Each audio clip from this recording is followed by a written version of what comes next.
news from the street. 919fm.com. Here's what's happening.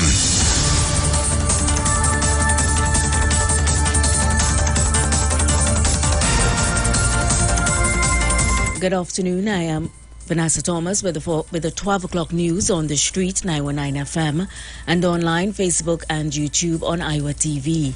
In the headlines, TNT economy declines again, despite the finance minister's optimism. Faced with falling production on natural gas, BP looks at new drilling off the Galeota Point. And internationally, Britain gets a new prime minister. And now the news in detail.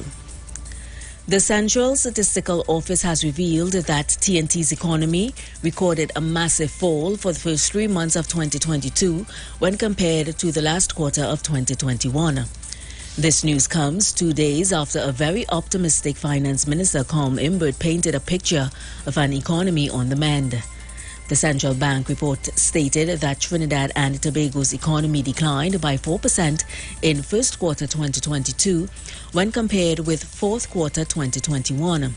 This, the report explained, was due to contractions in both the energy and non-energy sectors of 1.3% and 5.2% respectively.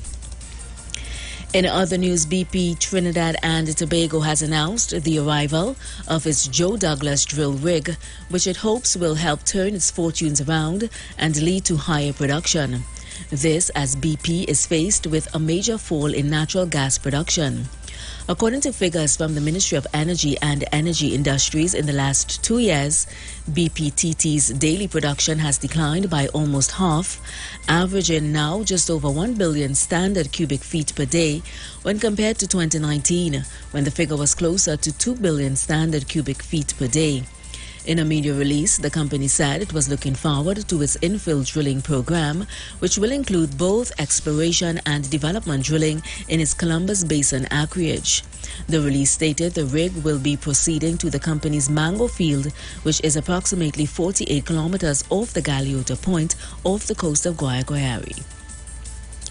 A teacher at a government secondary school in central Trinidad has threatened to sue the Teaching Service Commission over not being promoted. The legal threat was made in a pre-action letter sent to the Commission's chairman, Elizabeth Crouch, by attorney Bimal Maharaj yesterday. In the letter, Maharaj claimed that his client, a food nutrition and home economics technical vocational teacher 2 and acting dean at the school, joined the teaching service in early 2003. According to Maharaj, between 2010 and 2014, his client obtained a bachelor's in human ecology and a postgraduate diploma in education, and she was reassessed to be upgraded to teacher 3. He claimed that she contacted the Commission and the Ministry of Education several times and was told that the Commission was working on her reassessment and to find her a vacancy. However, he claimed that between August 2020 and September last year, 2 teachers' 3 positions became vacant at his client's school and were filled by 2 teachers with less experience. Meantime, as members of the public across various sectors have weighed in on the decision by teachers to rest and reflect on the first day of the new school term, one former Minister of State in the Education Ministry, Dr. Lovell Francis, made a Facebook post throwing his support behind teachers. He detailed his personal experience as a former teacher, revealing chaos and mismanagement in the administrative department at the very least. He also accused the system of being abusive.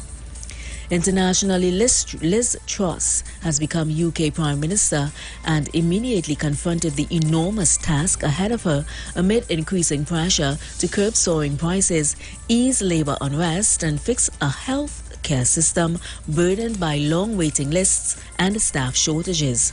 At the top of her box is the energy crisis triggered by Russia's invasion of Ukraine, which threatens to push energy bills to unaffordable levels, closing businesses and leaving the nation's poorest people shivering in icy homes this winter. Truss, who is 47, who refused to spell out her energy strategy during the 2-month campaign to succeed Boris Johnson, now plans to cap energy bills at a cost to taxpayers of as much as £100 billion. She is expected to unveil her plan on Thursday. And that was the 12 o'clock news on the street 919 FM and online, Facebook and YouTube on IWER TV. Recapping the headlines, TNT economy declines again despite the finance minister's optimism. Faced with falling production on natural gas, BP looks at new drilling off the Galeota Point. And internationally, Britain gets a new prime minister. Do enjoy your afternoon and continue to be safe. I am Vanessa Thomas. News from the street. 919fm.com. The steel pan, the only musical instrument invented in the 20th century, is a reflection of the perseverance and innovativeness of the people of Trinidad and Tobago, which have always been central to our development as a nation. And the steel pan story epitomizes this, carved out of life and struggle and determination, rising out of the spirit of the African drum. The steel pan stands today as evidence of innovativeness, creativity, and passion for life integral to the people of Trinidad and Tobago. My name is Kwesi Paul. Join me each and every Sunday from 9 to 12 on the street 91.9 FM.